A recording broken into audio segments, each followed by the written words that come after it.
DSC వాయిదా వేయాలంటూ విద్యాశాఖ కార్యాలయాన్ని ముట్టడించిన నిరుద్యోగ యువతకు రాజ్యసభ సభ్యుడు బీసీ జాతీయ సంఘం అధ్యక్షుడు ఆర్ కృష్ణయ్య సంఘీభావం తెలిపారు. నిరుద్యోగులకు మద్దతుగా విద్యాశాఖ కార్యాలయం వరకు ర్యాలీ నిర్వహించారు. డిఎస్సిని వెంటనే పోస్ట్పోన్ చేయాలని, 11,000 పోస్టులను 30,000కు పెంచాలని కృష్ణయ్య డిమాండ్ చేశారు. విద్యార్థులు గోసపడుతుంటే రేవంత్ రెడ్డి ప్రభుత్వం పట్టించుకోవట్లేదని అంటున్న ఆర్ కృష్ణయ్యతో మా ప్రతినిధి ఉదయ్ మరింత సమాచారం అందిస్తారు. సమస్యల పరిష్కారంకై ఇప్పటికే విద్యార్థులు నిరుద్యోగులు కాదు పెద్ద ఎత్తున విద్యాశాఖ కార్యాలయాన్ని కూడా ముట్టడించిన పరిస్థితి మనం కొద్దిసేపటి క్రితమే చూసినాము. ఇందులో భాగంగా ఏదైతే నిరుద్యోగులకు అండగా కూడా ఈరోజు బీసీ సంక్షేమ సంఘం జాతీయ అధ్యక్షుడు ఆర్ కృష్ణయ్య గారు వారికి అండగా నిలిచి ఈరోజు విద్యాశాఖ కార్యాలయానికి ముట్టడికి తరలివచ్చారు. ప్రస్తుతం మనతో పాటు ఆర్ కృష్ణయ్య గారు ఉన్నారు.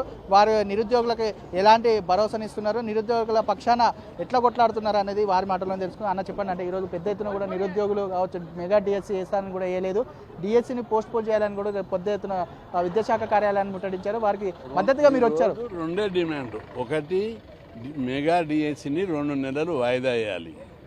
డిఎస్సి లోపల 11,000 ప్రకటించారు, దీన్ని 25,000కు పెంచాలని డిమాండ్ చేస్తున్నారు. ముఖ్యమంత్రికి డిమాండ్ సరిగ్గా వెళ్ళడం లేదు.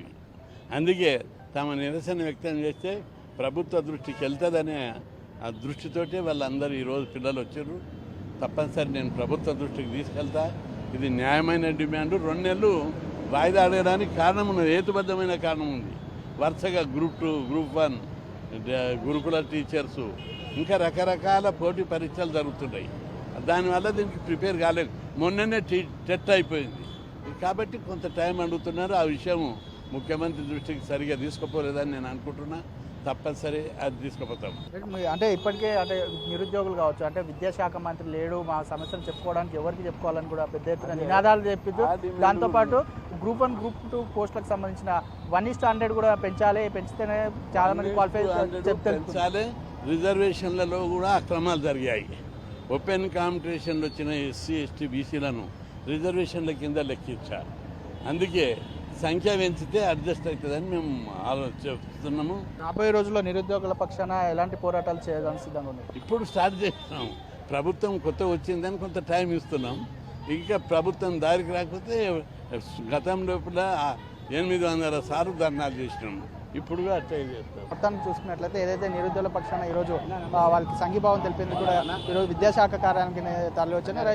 నిరుద్యోగులకు కానీ వారి సమస్యలు పరిష్కరించకపోతే రాబోయే రోజుల్లో పెద్ద ఎత్తున ఉద్యమాన్ని చేపడతాం, ప్రభుత్వాన్ని గద్దె దించేదాకా కూడా పోరాడతామని కూడా బీసీ సంక్షేమ సంఘం జాతీయ అధ్యక్షుడు రాజ్యసభ సభ్యుడు ఆర్ కృష్ణ తెలిపిన పరిస్థితి కనిపిస్తూ ఉంది.